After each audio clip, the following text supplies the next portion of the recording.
What we've seen in this pandemic is a realization that one, food is important, and two, that it doesn't grow in a grocery store. And that's been really a really interesting awakening for, I think, a lot of different people. I think everybody's learning a real hard lesson that you can't just outsource all your manufacturing and everything else, because it's a lot harder to do when you're when you're in a crunch and you need it right away, and to build it from scratch, which is what we've had to do. I think people have had this reflection on this is how it should be, right? I should be buying my bread from Alimentaire. I should be getting my printing done from Charber Printing Company or Phillips Printing Company. I should be supporting the food trucks that we have right here in Edgecombe County.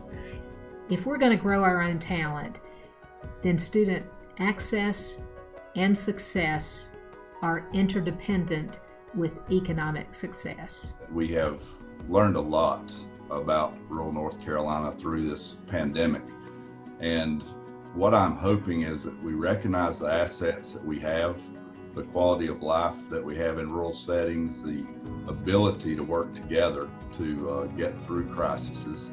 Want to create schools that support our students to take up the mantle of social justice, and to create a world that is free of inequity and free of suffering. From the town of Princeville being the first town founded by freed Black slaves, to Edgecombe County being the site where Dr. Martin Luther King Jr. first gave his I Have a Dream speech before taking it to the March on Washington, to decades of civil rights movements, to the environmental justice movement being born in Warren County. There's such a deep and rich history of people being on the front lines of creating better, safer, more equitable communities. My aspiration is to see us think differently about what rural North Carolina looks like and how we operate in the ecosystem.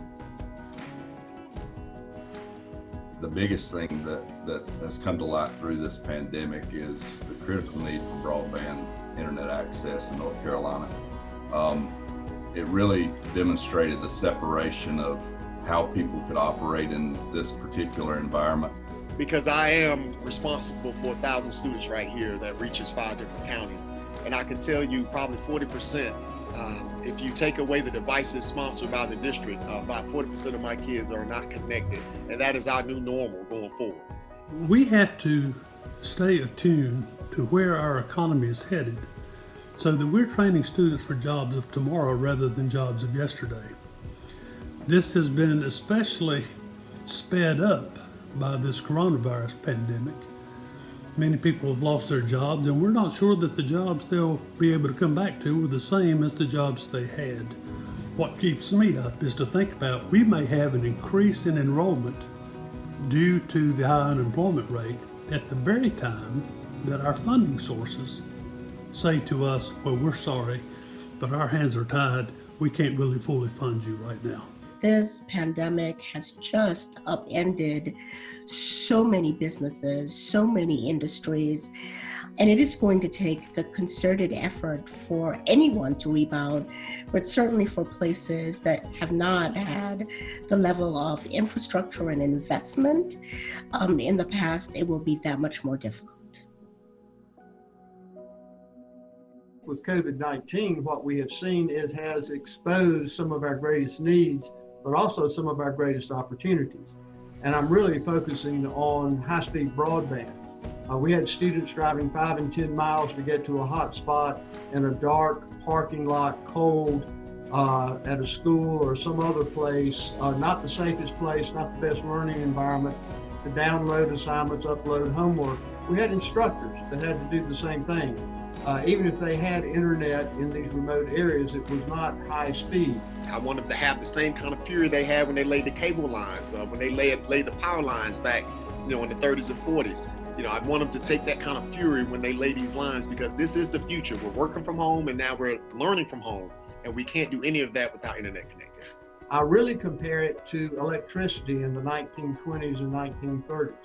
Rural North Carolina was hurting. The federal government gave an incentive to electrify rural North Carolina, but it became a great capitalistic engine because it was electrified. You saw more private investment, you saw more entrepreneurs, you saw more innovation, and rural North Carolina became much more vibrant. If we can get the broadband issue connected or fixed, then it would create a wonderful opportunity for young people, in particular in rural North Carolina, to be able to leverage their critical thinking and their work ethic and those kinds of things, and partner and work with some of these larger companies, but do it in a place where they are the most comfortable and where they want to be.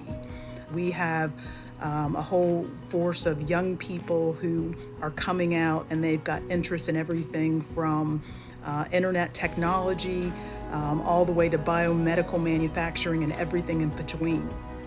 And what they want to be able to do is have the best of both worlds. There is a huge reliance on the North Carolina Community College system. We have received 7 to 9% of the state's allocation for education throughout our whole history. I think the legislature and influencers need to have these conversations now to re-examine the formulas and models of how they have allocated educational funds. Necessity is the mother of all invention that we've all come to respect and admire in these places. And we're going to have rural communities roaring back faster than many people might think.